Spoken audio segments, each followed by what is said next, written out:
안녕하십니까? 성도님들 혹시 시험 치는 거 좋아하십니까?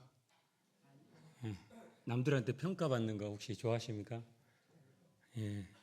그런 질문을 왜 안 하는 이런 표정인데 저도 남들한테 평가받고 시험 치는 거 되게 싫어합니다. 근데 군대 갔더니 허구한 날 평가받고 시험 보고 이러더라고요. 그래서 이제 4년 전에 전역하고 소방을 왔는데 여기도 똑같더라고요. 계속 평가받고 시험 보고 막 이럽니다. 1년에 크게 4번 정도 이제 평가 시험 같은 걸 봤는데 오늘은 이제 오전에 체력 검정, 체력 테스트를 받았습니다. 예, 이렇게 계속 뛰다 보니까 그 긴장감이 아직까지도 있는 것 같습니다. 그리고 또 1년에 2번씩 이제 군대에서 쓰는 용어이긴 한데 소방에 오니까 전술훈련 평가라는 걸 받더라고요. 그것도 얼마 전에 받았고 또 1년에 한 번씩 이제 조종사로서 이제 신검을 받는데 다른 사람들이 받는 것보다 좀 더 다른 게 이제 눈이라든지 이런 것들 테스트를 받습니다. 그런 거 받을 때마다 떨어지면은 불이익이 있고 또 떨어지면 제 생계가 걸려 있다 보니까 긴장이 되게 많이 되고 올 한 해 농사가 이거 하루하루 지어져 가는구나 이런 생각이 듭니다. 올해 벌써 이제 3개의 테스트를 받았는데 지금까지는 뭐 무사히는 아니지만 이렇게 통과됐습니다. 그런데 이게 받을 때마다 긴장이 되지만 그런 생각이 또 한편으로는 들기도 하더라고요. 이게 긴장되고 싫지만 준비하는 동안에 이걸 준비함으로써 체력은 더 증진되어지고 건강은 관리되어진다라는 그런 느낌이 들더라고요. 성도님들도 혹시 삶 가운데서 이런 평가나 이런 것들이 있을지 없을지는 모르겠습니다. 그런데 우리가 영육 간의 어떤 시험이나 평가가 있다면 반드시 긴장만 시키는 것이 아니라 어떤 편으로는 우리를 좀 더 성숙하게 하거나 좀 더 단련하게 하지 않는가 하는 그런 생각을 한번 해보았습니다. 예. 제가 지난번까지 교회에 대해서 이제 계속해서 이제 말씀을 드렸습니다. 그래서 오늘도 이제 말씀을 준비하면서 교회에 관한 말씀을 이렇게 쭉 준비하다가 불현듯 드는 생각이 수요일 날 우리가 기도 집회로 모이고 있잖아요. 그래서 기도에 관한 말씀을 한번 나누었으면 좋겠다라는 생각이 들었습니다.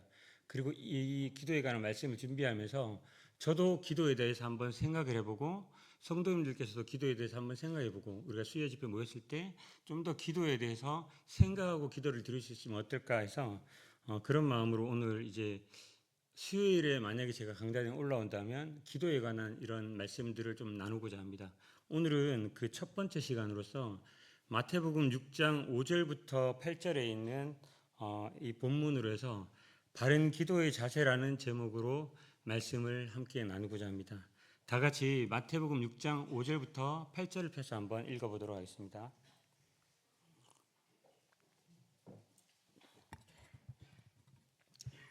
예, 다 찾으셨다면 저와 교독으로 읽겠습니다. 제가 먼저 읽겠습니다. 6장 5절입니다. 또 너희는 기도할 때에 외식하는 자와 같이 하지 말라. 그들은 사람에게 보이려고 회당과 큰 거리에 어귀에 서서 기도하기를 좋아하느니라. 내가 진실로 너희에게 이르노니 그들은 자기 상을 이미 받았느니라.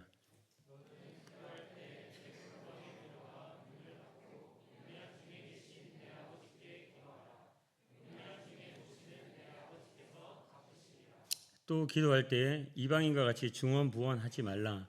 그들은 말을 많이 하여야 들으실 줄 생각하느니라.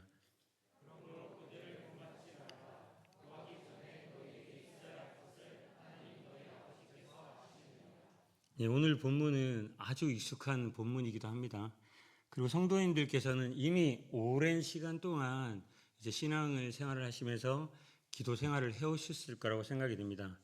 그렇다면 오늘 말씀을 통해서 새롭게 뭐 느껴지는 건 없으실 겁니다. 한번 가지고 계시는 생각들을 한번 정리하는 시간이 되었으면 하고요.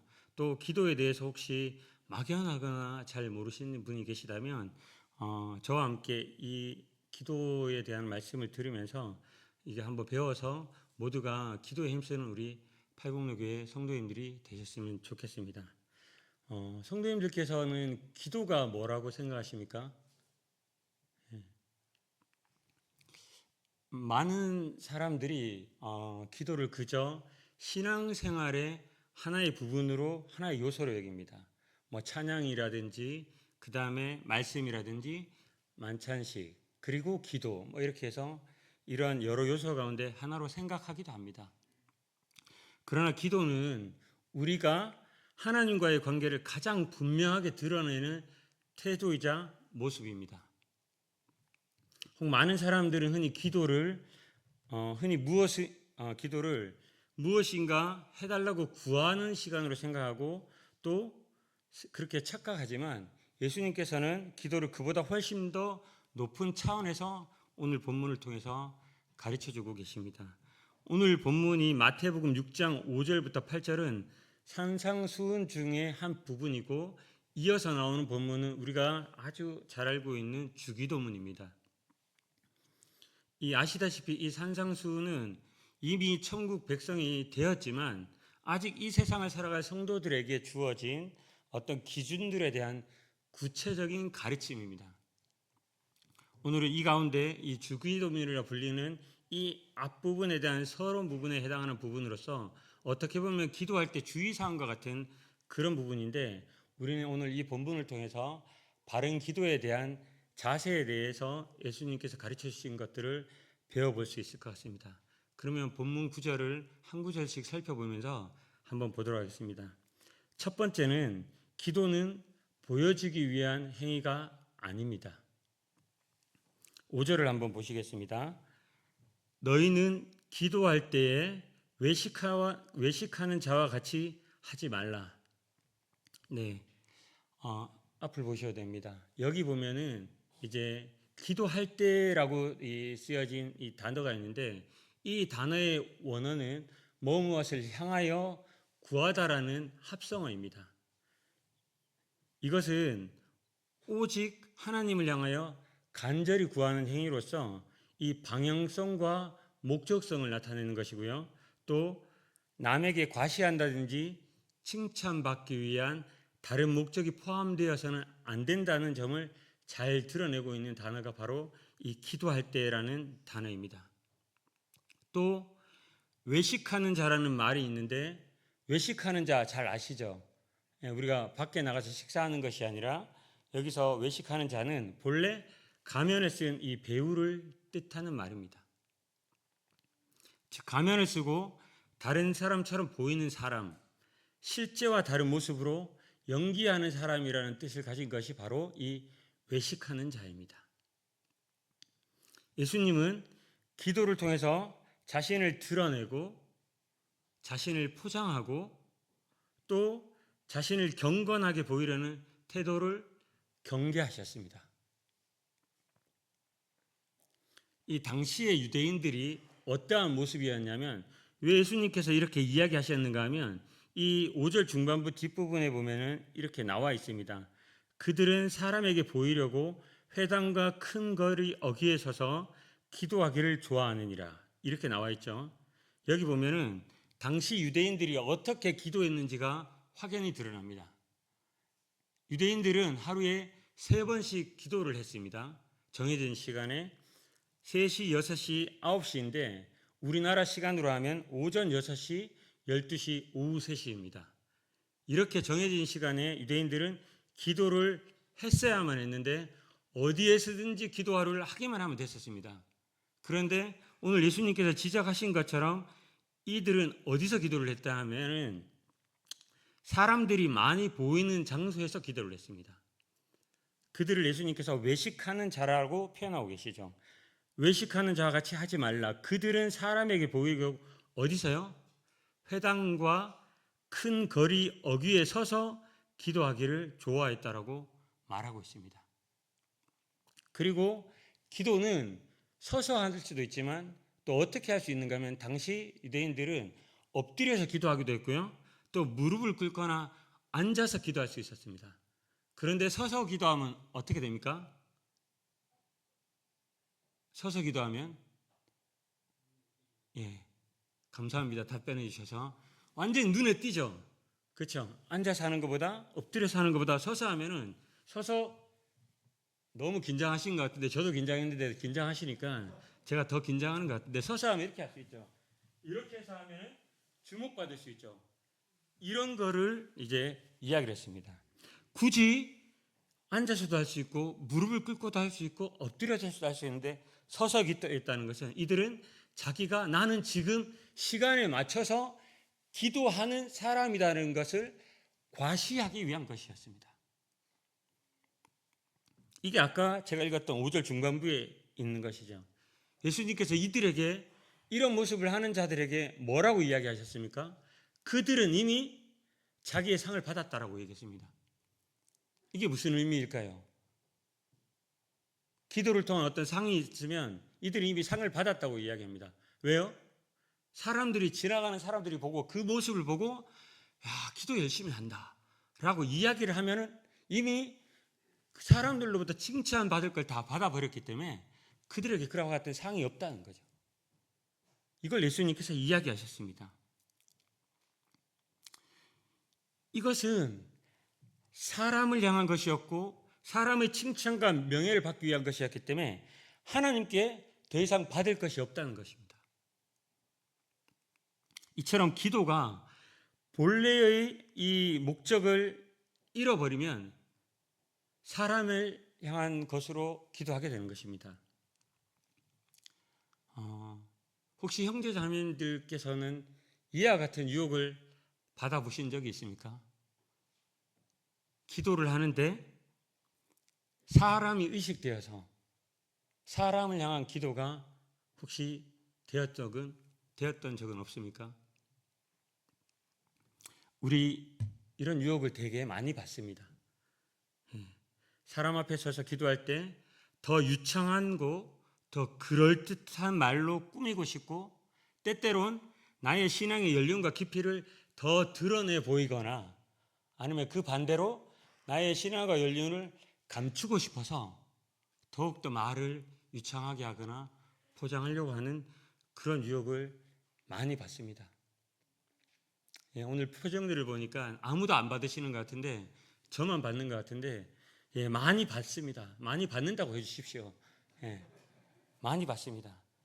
우리가 기억해야 할 것은 기도는 사람 앞에 보이기 위한 행위가 아니라 하나님 앞에 진실해지는 시간입니다. 기도의 출발은 내가 누구에게 어떻게 보일까가 아니라 하나님 앞에 나는 누구인가, 하나님 앞에 나는 누구인가를 아는 데 있습니다. 바르게 기도하기 위해서는 먼저 가면을 벗어야 합니다. 하나님은 우리의 연기를 필요로 하지 않으십니다. 유창한 말, 유창한 제스처, 유창한 단어 이런 걸 하나님께서 원하시는 것이 아닙니다. 하나님은 오로지 우리의 진실함을 원하십니다. 두 번째, 기도는 하나님 앞에 서는 것입니다. 예수님께서는 6절에 이어서 이렇게 말씀하십니다. 너는 기도할 때 내 골방에 들어가 문을 닫고 은밀한 중에 계신 내 아버지께 기도하라.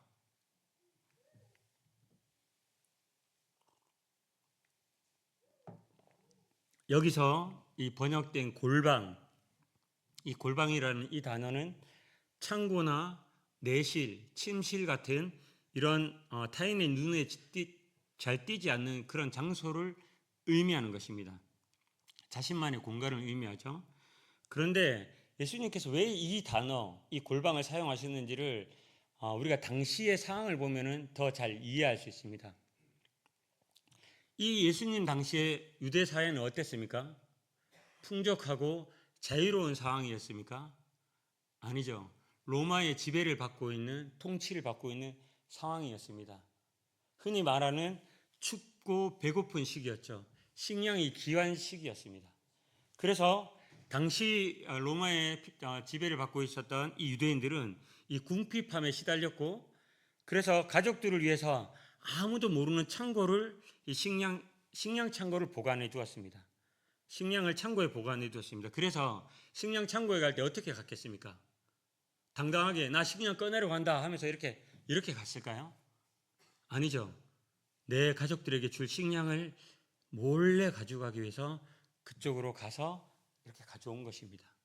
그곳이 바로 이 식량창고 골방과 같은 것이었습니다. 이런 이 골방이 당시 유대인들에게 비밀 장소와 같은 그런 것이죠. 예수님께서는 그런 상황을 아셨기에 이렇게 말씀하신 것입니다. 기도할 때 어디로 가라고요? 골방으로 가라고. 골방으로 가라고.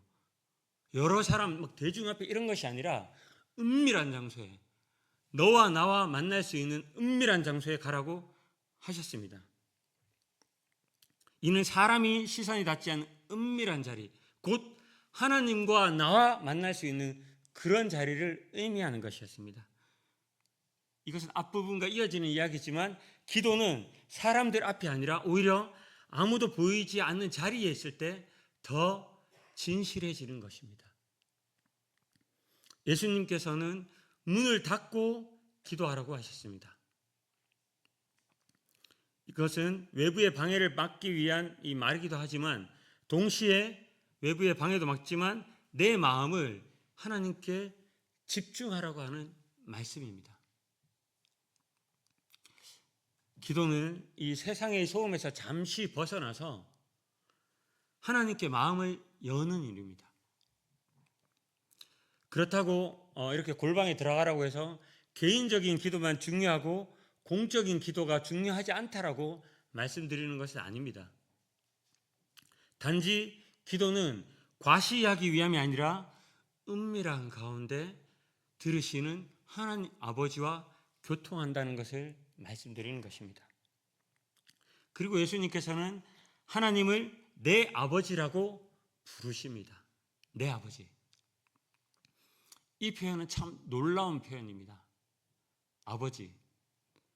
하나님은 멀리서 계셔서 우리가 계속 반복적으로 얘기해서 들으시는 그런 분이 아니라 자녀를 사랑하고 돌아보시는 아버지이십니다.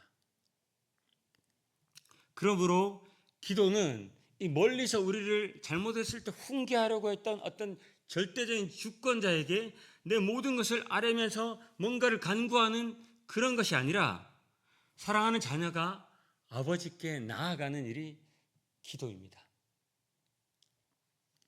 이게 기도의 문을 여는 핵심입니다. 하나님께서는 우리가 은밀한 가운데 사랑받는 자녀로서 하나님께 나오길 원하십니다. 그리고 세 번째로 기도는 많은 말로 하나님을 움직이는 일이 아닙니다. 많은 말로. 예수님은 7절에 이렇게 얘기하시죠. 또 기도할 때 이방인과 같이 중언부언하지 말라. 그들은 말을 많이 하여야 들으실 줄 생각하느니라. 이 중언부언한다는 말은 의미 없이 말을 반복하는 것, 주문처럼 말하는 것을 의미합니다. 방언들이 보면은 제가 들었던 방언 중에 하나는 계속 똑같은 이야기를 반복하더라고요. 예, 뭐 그와 같은 그런 것들을 의미하는 것 같은데 이 당시에 이방 종교에서는 신을 움직이기 위해서 말을 길게 반복하거나 같은 말을 계속해서 되풀이하는 경우가 있었습니다. 우리가 성경에서 보면 이런 일들을 찾아볼 수가 있죠. 구약에서 이런 모습이 나와 있죠. 어디에 나와 있습니까? 엘리야 선지자가 바알 선지자들과 싸울 때 바알 숭배자들이 어떻게 했습니까? 계속 똑같은 것들을 이야기하면서 날뛰었죠. 그리고 또 있습니다. 신약에 보면 어디에 있습니까? 에베소에서 이 2시간 동안이나 이 아데미 숭배자들이 고함치면서 소리 질렀던 모습이 이와 같은 모습입니다. 예수님께서 뭐라고 하십니까? 중언부언, 계속해서 똑같은 말을 반복해서 하지 말라라고 이야기하십니다. 그것은 하나님께 드리는 기도가 아니라 이방 신들에게 드리는 기도가 그와 같은 것이다라고 이야기하는 것입니다. 이것은 자칫 잘못하면 기도를 짧게 하라는 것으로 제가 잘못 전달될 수 있지만 그런 의미가 아닙니다. 왜냐하면 예수님께서도 밤을 새워 기도하셨고 길게 기도하셨습니다. 핵심은 무엇이냐면 주문을 외우듯이 하나님께 뭔가를 반복해서 주입시키듯이 그렇게 하지 말라는 것입니다. 또 이런 기도는 하나님을 설득시키기 위한 어떤 기술이나 주문도 아니라는 것입니다. 또 우리가 여러 말을 계속해서 반복적으로 하고 또 오랜 시간을 기도하면 하나님께서 그래 이만하면 됐다, 내가 들어줄게, 이렇게 해서 감동시키기 위한 것도 기도가 아니라는 것입니다. 우리는 종종 그런 착각을 할 수도 있습니다. 내가 좀 더 간절히 기도했었어야 되는데, 내가 좀 더 많이 기도했었어야 되는데, 내가 좀 더 길게 얘기해야지 하나님의 마음을 움직여야 할 것인데, 그렇게 생각할 수도 있습니다. 그러나 하나님께서 보시는 것은 우리의 말의 양이 아니라 우리의 진실한 마음입니다. 우리가 어떤 생각으로 하나님 앞에 나아왔는지, 우리가 어떤 마음으로 하나님 앞에 구하는지, 그 마음을 보시는 것이 우리가 믿고 있는 우리의 하나님이십니다.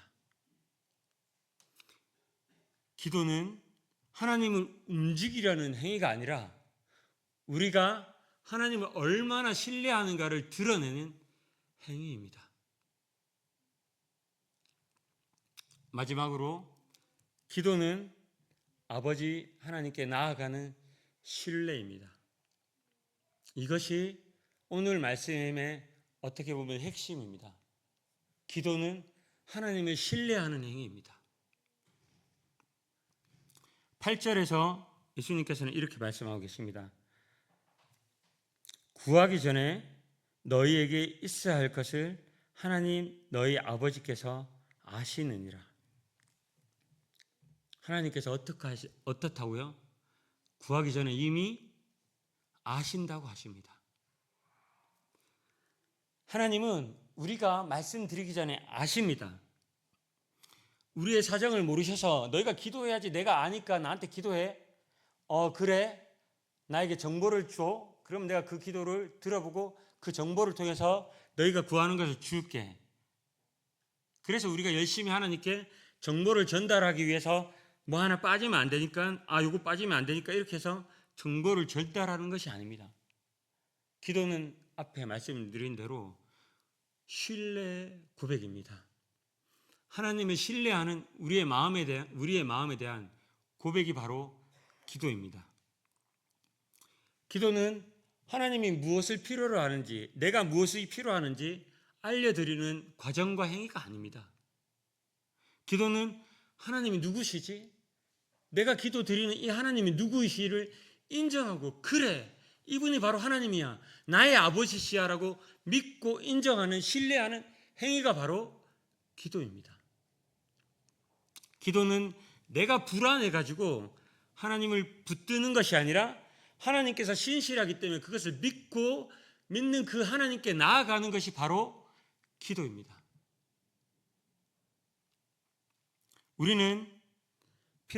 하나님께서는 우리의 필요를 모르시는 분도 아니고 우리의 형편을 알고도 외면하시는 분이 아니십니다. 하나님은 자녀의 형편을 너무나도 잘 알고 계십니다.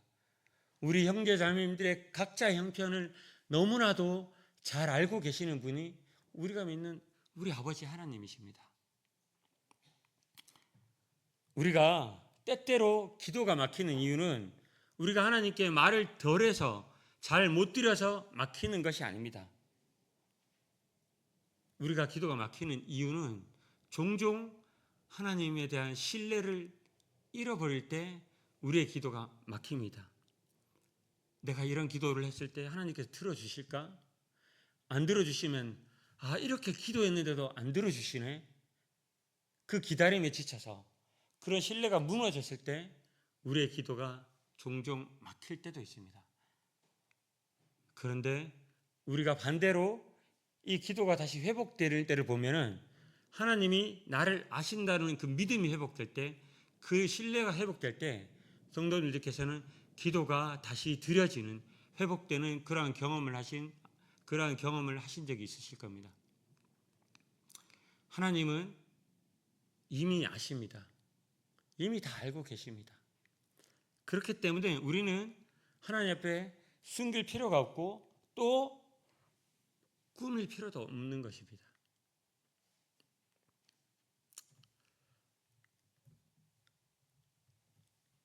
말씀을 마무리하겠습니다. 오늘 본문에서 예수님이 가르치는 바는 분명합니다. 기도는 사람에게 보이기 위한 것이 아닙니다. 기도는 은밀한 중에 아버지께 나아가는 것입니다. 기도는 많은 말로 하나님을 설득하는 일이 아닙니다. 기도는 이미 나를 아시는 하나님을 향한 신뢰의 고백입니다.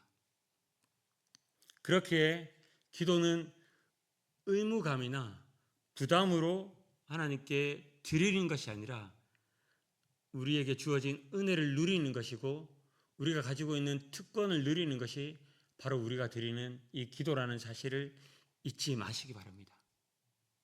이제 이 말씀을 마치고 기도 드리실 텐데 아까 앞에서 사회자 형제님께서 여러 기도 제목들을 이야기를 했습니다.